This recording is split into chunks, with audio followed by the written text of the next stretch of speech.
এই পৰ্ট্ৰেটখনৰ আঁৰত এটা কাহিনী আছে। কাহিনীটো 7 এপ্ৰিল 2025 আমাক সকলোকে কন্দুৱাই বৰ্তা এই পৃথিৱীৰ পৰা গুচি গ'ল।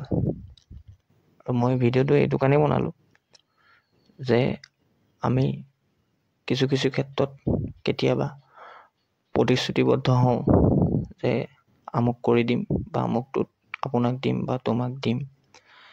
প্ৰতিশ্ৰুতিখিনি আমি কিমান সম্পূৰ্ণ কৰোঁ সেইটো আমি নিজে কেতিয়াবা ভাবি নাচাওঁ।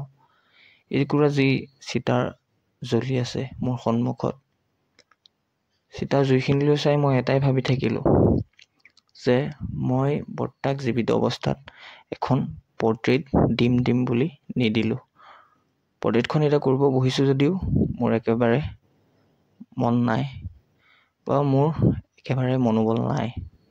তথাপিও দিম বুলি যেতিয়া প্ৰতিশ্ৰুতিবদ্ধ হ'লোঁ, তথাপিও মই তেওঁ স্বাৰ্থত দিব পৰাকৈ পৰ্ট্ৰেটখন কৰিলোঁ। জীৱনত ঘূৰি নহা এটা ফোন কল জীৱনটোৰ বাবে হেৰুৱালোঁ। আৰু কেতিয়াও মানুহক প্ৰতিশ্ৰুতি দি থ'ব নালাগে যে আপোনাক দিম বা আপোনাক এইটো কৰি দিম। সময়ত কৰিব নোৱাৰাৰ বাবে জীৱনটোত এটা ৰিগ্ৰেট ফিল হ'ব।